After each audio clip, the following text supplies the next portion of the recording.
A Ucrânia fez um ataque em profundidade no território da Rússia e a novidade é a utilização dos mísseis de longo alcance. Nós sabemos que a promessa de Moscou, caso houvesse a utilização de tais mísseis contra a Rússia, seria uma resposta nuclear. Fica no horizonte a grande pergunta: é mais uma linha vermelha do Putin que foi ultrapassada ou realmente nós teremos a era da catástrofe nuclear dando início na Europa após o ataque da Ucrânia contra o território da Rússia? A grande verdade é que nós estamos vivendo pontos de tensão como não vivíamos desde os anos 60, no auge da Guerra Fria. Nós tivemos então um ataque, conforme mencionei, repito, de míssil por parte da Ucrânia, míssil fabricado nos Estados Unidos, em território da Rússia, o que eleva a tensão numa escalada significativa. Vamos acompanhar. Hoje é dia 19 de novembro de 2024 e o Zelensky então teria utilizado o míssil contra a Rússia.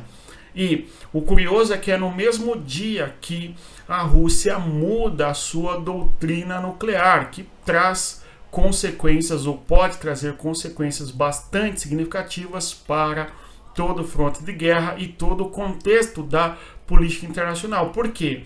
Não simplesmente a Rússia promete utilizar mísseis, no caso nucleares, bombas nucleares, mas também há uma mudança no que se refere ao fornecimento de armas que a Rússia pode disponibilizar para os seus aliados, em especial a Coreia do Norte e também o Irã. Vamos acompanhar. Então, eu gostaria de pedir a você que deixasse o like para ajudar o nosso canal aqui, tá? Então, vamos observar no mapa qual que é a região atingida dentro do território russo, é a região de Briansk.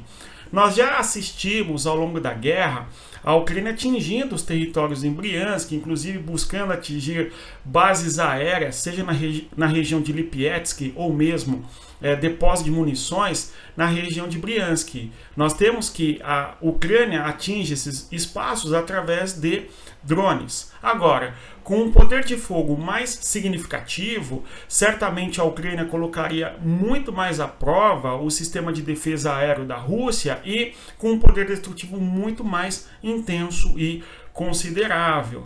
Se realmente a Ucrânia passar a utilizar armas de longo alcance contra a Rússia, a guerra ganha um patamar bastante novo, bastante considerável, porque a Rússia vai ter que movimentar importantes infraestruturas de guerra que estejam distantes do alcance da Ucrânia, ou então utilizar de maneira mais significativa ataques contra a Ucrânia a fim de tentar vencer a guerra através do fogo. Vamos acompanhar.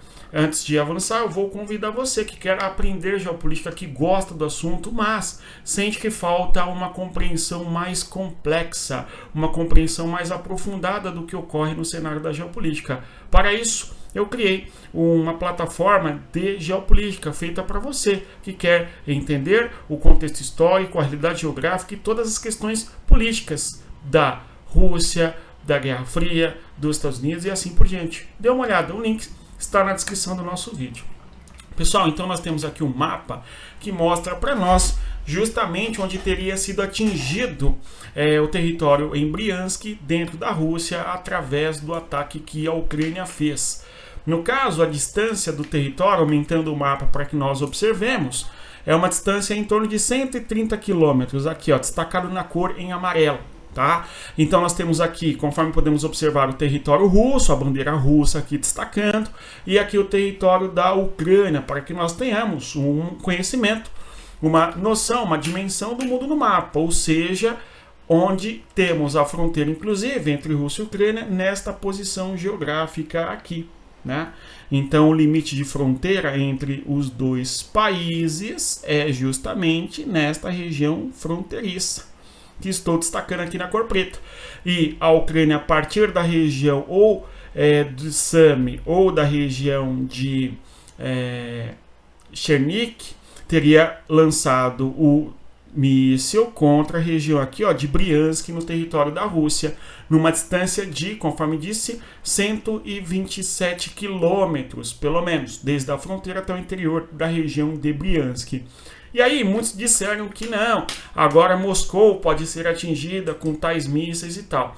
Olha, o tipo de míssil utilizado, o tal do ATACMS, não tem condições de chegar até Moscou, se nós observarmos a distância. Existem outros mísseis de longo alcance que teria sim condições de atingir Moscou, como é o caso do míssil Storm Shadow, Scalp, que é feito ali com a parceria britânica e francesa, que teria um alcance de até 700 km. O míssil ATACMS não tem essa distância toda, seria apenas 300 km, se nós observarmos, apenas entre aspas, né?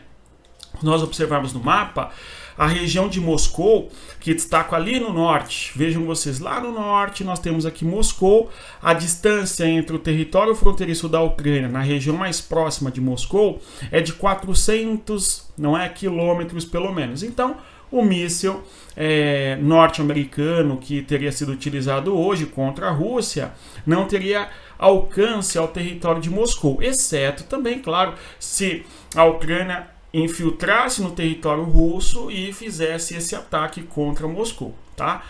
Aí sim haveria o alcance. Entretanto, a Ucrânia teria que entrar pelo menos 150 quilômetros aí no território da Rússia para utilizar esse tipo de míssil para atingir Moscou. Porém, repito, outros tipos de mísseis teria sim este alcance para desde a Ucrânia atingir o território de Moscou. Vamos acompanhar os desdobramentos, tudo bem? Então aí vimos onde foi atingido e claro, o foco da Ucrânia no ataque contra a Rússia tem sido sempre, conforme nós observamos aqui, a destruição de infraestrutura de guerra, arsenais militares, pontes, infraestrutura no caso, não é trens, sobretudo logísticos de transporte de armamentos, soldados, etc. E claro, depós de munições, centrais elétricas e assim por diante. Temos aqui, ao mesmo tempo, uma coisa muito importante que é a mudança da doutrina nuclear da Rússia, que nós já vamos abordar, mas antes, os mísseis de longo alcance são esses aí, os tais do ATACMS, ok? É o ATACMS, 300 km, e conforme eu mencionei, não atingiria Moscou. Agora, nós temos uma mudança na chamada doutrina nuclear da Rússia, que até então a doutrina nuclear da Rússia previa o seguinte: se houver uma ameaça existencial à Rússia, a Rússia utilizaria artefatos nucleares contra quem oferece algum perigo existencial contra a Rússia, tal, né? Isso é um ponto importante. Então, isso muda um pouco, porque se a Rússia é atacada com os mísseis de longo alcance aí dos países ocidentais, não significa necessariamente a ameaça existencial da Rússia, mas sim a destruição da infraestrutura de guerra da Rússia ou das posições militares da Rússia no fronte de guerra e coisa do gênero, tudo bem? Então, o que nós temos há um relaxamento por parte da doutrina militar russa no que se refere ao uso de armas nucleares. Outra coisa, se a Rússia sofresse ataques nucleares, então havia a previsibilidade de que eles responderiam com armas nucleares. Agora, o que nós temos é a doutrina nuclear da Rússia mudando para o seguinte cenário. Vejam vocês, caso armas ocidentais de longo alcance atinjam a Rússia. Então, se os países fornecem armas de longo alcance para a Ucrânia, os Estados Unidos, ou mesmo ali o Reino Unido, a França, enfim, e disponibilizam isso para a Ucrânia, e a Ucrânia utiliza na compreensão da Rússia que estes países, sejam eles quais forem, podem ser atingidos pela Rússia. E mais do que isso, a Rússia pode utilizar as armas de longo alcance. Não é isso. A Rússia poderia utilizar, no caso, o artefato nuclear, talvez o artefato nuclear tático. Será que a Rússia vai utilizar um artefato nuclear tático contra a Ucrânia? Ou simplesmente a Rússia vai intensificar os ataques contra a Ucrânia, mas sem utilizar as armas nucleares? Vamos acompanhar. Agora, outra coisa, outro cenário importante após a doutrina nuclear da Rússia que muda, é a possibilidade da Rússia armar os seus aliados com armamentos, tanto a Coreia do Norte quanto o Irã.